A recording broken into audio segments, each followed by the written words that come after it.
Assalamualaikum dan salam Sarawakku sayang. Bersama saya, Hafizah Munirah Mahrab. Tumpuan berita. Perjuangan pemimpin-pemimpin terdahulu dalam memperjuangkan kemerdekaan Sarawak sebelum ini harus dihargai dan dihayati. Mantan Ahli Parlimen KAPI Tan Sri Dato' Amal Leonard Linggi juga berkata, kemerdekaan Sarawak yang dikecapi sejak 60 tahun lalu merupakan hasil kebijaksanaan dan pengorbanan para pemimpin terdahulu yang memperjuangkan hak-hak rakyat ketika itu. Menurut beliau, rakyat negeri ini terutamanya generasi muda harus bersyukur dengan keamanan yang dinikmati ketika ini dan terus mempertahankan keharmonian dan kemakmuran Sarawak, terutamanya daripada kerosakan globalisasi. So rakyat must qualify itself. In other words, to have a good education, we have to improve the education standard of our rakyat so that we can prepare ourselves or defend ourselves from the damage of globalization. We also should, pay our respect, give our gratitude to our past and, of course, present leaders, because managing a country is not easy. Even if you are managing a family, is sometimes difficult. Can you imagine managing a country, especially with a multiracial country, with many communities, have different likes, have different food, have different religion, have different culture. To put them together, manage it together is never easy. Beliau berkata demikian semasa ditemu bual Unit Komunikasi Awam Sarawak UKAS sempena perayaan sambutan 60 tahun Sarawak Merdeka di Wisma Tun Jugah pada Isnin. Tan Sri Dato' Amal Leonard Linggi turut memuji komitmen mantan Ketua Menteri Sarawak Allahyarham Pehin Sri Tan Sri Dato' Patinggi Dr. Adnan Satim dan Premier Sarawak Datuk Patinggi Tan Sri Dr. Abang Abdul Rahman Zuhari Tun Datuk Abang Openg dalam memperjuangkan hak rakyat Sarawak. Let us then push to get more out of Semenanjung as we are entitled under the Malaysia Agreement 1963, MA 63. And to me, the legacy of Adnan is the fight for MA 63. After his passing, unfortunately, God wants him to leave us that so soon. After his passing, the Abang Johari took over. Abang Johari not only carry on Adnan's legacy, he pushed it further. That I think in summary, we can summarize Abang Joh's attitude as give to Sarawak what belongs to Sarawak. I think that an addition, give us bigger grants and so on. Tambah beliau, Datuk Patinggi Tan Sri Abang Zuhari mempunyai keunikan beliau yang tersendiri dengan mengetengahkan dasar yang pelbagai, inovatif dan futuristik untuk negeri ini. Di akhir temu bual, beliau mengucapkan terima kasih kepada Premier Sarawak kerana telah melantik Dominic Cunggat sebagai Pengarah Jabatan Pertanian Sarawak dan Insinyur Richard Tajan sebagai Pengarah Jabatan Kejarayaan Sarawak. This is the first time that members of that Dayak community headed this very, very important department. I think to which we are very grateful. This, to me, is a true spirit of Segulai Sejalai. Berita seterusnya, pelatih-pelatih dari Pertubuhan Pemulihan dalam Komuniti PPDK Seri Satok dan Pertubuhan Kebajikan Pusat Aktiviti Warga Emas Pawai Seri Satok layak dimasukkan ke dalam golongan pelatih seperti di bawah program Pendidikan dan Latihan Teknikal dan Vocational TVET. Menteri Pembangunan Wanita, Keluarga dan Masyarakat Datuk Seri Nancy Shukri berkata, pengalaman dan pengetahuan yang dimiliki oleh pelatih-pelatih di pusat tersebut dapat memberikan sumbangan yang berharga kepada negara ini. Menurutnya, pelatih-pelatih di pusat tersebut turut terlibat dalam pembangunan dan penyediaan khidmat sosial bagi wanita, keluarga dan masyarakat. Jadi maka dari itu saya memang menyarankan agar kita memberi latihan dan saya telah memohon kepada kerajaan supaya kita memberi perhatian kepada ini dan supaya mereka dimasukkan dalam golongan pelatih seperti mana di bawah TVET, so that kita dapat train. Tapi ini bukan di bawah TVET ya, walaupun di secara prinsipnya TVET memang melulus, tetapi oleh kerana kita di bawah sosial, maka kita perlu lakukan satu proses yang lain lagi supaya mereka ini ditrain di bawah satu skim sosial dan kita dapat melahirkan pelatih-pelatih yang lebih ramai untuk setiap negeri. Kerana ini memang kita perlukan. Beliau berkata demikian dalam sidang media program turun padang beliau ke PPDK Sri Satok dan Pawai Sri Satok di Pusat Kebajikan Datuk Amar Hajah Jumaani di Kuching pada Isnin. Tambah Datuk Seri Nancy lagi, sekiranya mereka diberikan peluang untuk menjadi pelatih seperti pelatih TVET, mereka dapat terus memperluaskan impak positif dengan berkongsi pengetahuan dan kemahiran kepada generasi muda yang sedang menjalani latihan vokasional. Untuk rekod, TVET adalah program pendidikan yang bertujuan untuk melatih individu dalam kemahiran teknikal dan vokasional yang diperlukan dalam pasaran pekerjaan. Di Bintulu pula, golongan petani di daerah ini disaran supaya jangan hanya fokus kepada tanaman kelapa sawit sahaja, namun mempelbagaikan tanaman yang diusahakan, khususnya sayur-sayuran.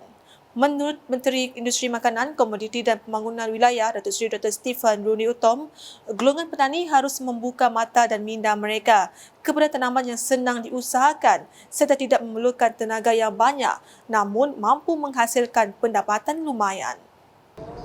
Yang kumada kita sawit 60 sen sekilo, terung RM5 sekilo, tek setan terung RM5,000, setan sawit baru 600. Ni kak kerja kita.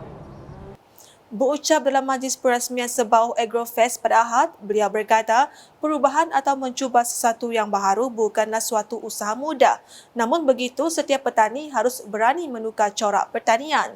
Justru beliau berharap orang ramai yang bergiat dalam sektor pertanian di daerah ini harus memulakan langkah peralihan baharu dari corak pertanian tradisional kepada pertanian moden, sama ada secara vertigasi atau hidroponik.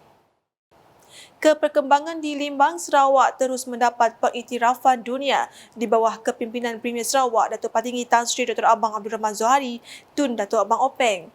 Menurut Timbalan Menteri Industri Makanan, Komoditi dan Pembangunan Wilayah Sarawak, Datuk Dr. Abdul Rahman Ismail, Sarawak telah mensasarkan untuk menjadi negeri maju menjelang tahun 2030, namun telah mendapat pengiktirafan daripada Bank Dunia sebagai negeri berpendapatan tinggi pada tahun ini. Jelasnya, kerajaan negeri di bawah kepimpinan Datuk Patinggi Tan Sri Abang Zohari bijak mencari sumber kewangan yang digunakan untuk melaksanakan pembangunan prasarana asas. Masa hadapan banyak inisiatif yang dibuat oleh Abang Jo, bank sendiri, apa lagi, syarikat minyak sendiri, dan sekarang mau ada bilon sendiri, syarikat kapal terbang sendiri. Ini maknanya Sarawak membangun, maju dan mempunyai semua yang ada dipunyai oleh negara maju. Dan kalau ikut pendapatan sudah mencapai tahap negara maju untuk negeri Sarawak. Beliau berkata demikian semasa berucap di Majlis Angkat Sumpah Ahli Jawatan Kuasa AJK Induk ke-47, AJK Kumpulan Pemuda ke-25, AJK Kumpulan Wanita ke-16, AJK Kumpulan Warga Emas ke-11, Persatuan Futsal Limbang pada Sabtu. Justru beliau memohon semua masyarakat di Sarawak, khususnya di Limbang, untuk terus menyokong Kerajaan Gabungan Parti Sarawak. Dalam majlis sama turut berlangsung penyampaian sijil pelatihan kepada pengerusi dan penasihat kehormat serta majlis sambutan Hari Ibu Bapa. Manakala di Miri, pameran pendidikan dan kejayaan Datuk Sebastian Ting mampu membantu golongan sasar untuk membina karier yang sesuai. Menurut Timbalan Menteri Pelancongan, Industri Kreatif dan Seni Persembahan, Datuk Sebastian Ting Chuyu, penganjuran program ini dapat membantu rakyat yang mencari kerja termasuk yang kehilangan pekerjaan. Tambahnya, ia dikhususkan untuk para pelajar yang baru tamat pengajian melalui sesi perbincangan dan bimbingan bersama wakil-wakil institusi tentang hala tuju yang jelas. People laid off, no job, and then of course, students coming out. What can we advise them? Yeah. So we came up with this two-in-one. One is on education, and also at the same time we ask companies to come in to help. To see what at that time opening up, they need also employees. Beliau berkata demikian dalam pameran pendidikan dan kerjaya Datuk Sebastian kali kedua 2023 pada Sabtu. Dalam perkara itu, pameran kali ini turut menyediakan perkhidmatan bimbingan kerjaya dalam pameran kerjaya iaitu penggunaan inventori minat kerjaya IMK dan penggunaan inventori kematangan kerjaya IKK. Dalam perkembangan berkaitan, Ahli Dewan Undangan Negeri Adun Telang Usan, Dennis Ngau, memberitahu Expo Pendidikan Sarawak amat penting untuk menyebarluas peluang pendidikan kepada golongan pelajar, terutamanya lepasan Sijil Pelajaran Malaysia SPM dan Sijil Tinggi Persekolahan Malaysia STPM. Jelasnya, Expo tersebut dianjurkan supaya para pelajar mendapat akses kepada maklumat terkini. Expo ini buat kali yang kedua pada tahun ini. Secara serentak, beri tepukanlah kepada diri sendiri.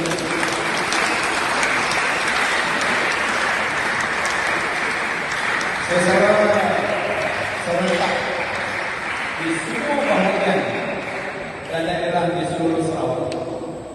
Beliau berkata demikian semasa berucap pada program Expo Pendidikan Sarawak daerah Telang Usan di Dewan SJKC KT Long Lama pada Sabtu. Menurutnya, program sedemikian sudah tentu memberi manfaat yang besar kepada anak-anak, khususnya mereka yang sudah menduduki SPM dan STPM maupun yang akan menduduki peperiksaan tersebut pada tahun ini. Katanya dengan pendedahan daripada agensi terbabit, ia akan dapat membuka minat anak-anak selain untuk golongan ibu bapa merancang bagi tujuan menghantar anak-anak mereka menyambung pelajaran ke peringkat universiti atau institusi yang menawarkan bidang-bidang kemahiran. Sementara itu, Adun Tanjung Batu Johnny Pang Leong Ming pula menjelaskan Expo Pendidikan Sarawak anjuran Yayasan Sarawak dapat membantu pelajar cemerlang SPM dan STPM membuat pilihan institusi pengajian tinggi IPT terbaik bagi melanjutkan pelajaran. Katanya, Expo tersebut penting untuk pelajar menerokai peluang melanjutkan pelajaran mereka selain mempunyai pilihan sama ada untuk memilih bidang akademik ataupun kemahiran. Melalui Expo ini, kita melihat komitmen kerajaan Sarawak dalam memastikan pembangunan manusia yang berkualiti. Generasi muda memainkan peranan penting dalam membentuk masa depan negeri ini. Beliau berkata demikian semasa berucap pada majlis perasmian Expo Pendidikan Sarawak daerah Bintulu bertempat di The Spring Mall pada Sabtu. Sehubungan itu, beliau berharap Expo ini mampu menjadi landasan untuk mendapatkan maklumat terkini khasnya kepada para pelajar. Sekian edisi Tengah Hari bersama saya, Hafizah Munirah. Berita lebih lanjut boleh didapati di semua platform media sosial UKAS termasuk portal.ukas.sarawak.gov dan UKAS channel YouTube. Sebelum mengakhiri buletin UKAS, saksikan kalender-kalender aktiviti sempena perayaan 60 tahun Sarawak Merdeka. #menyebar fakta, salam UKAS.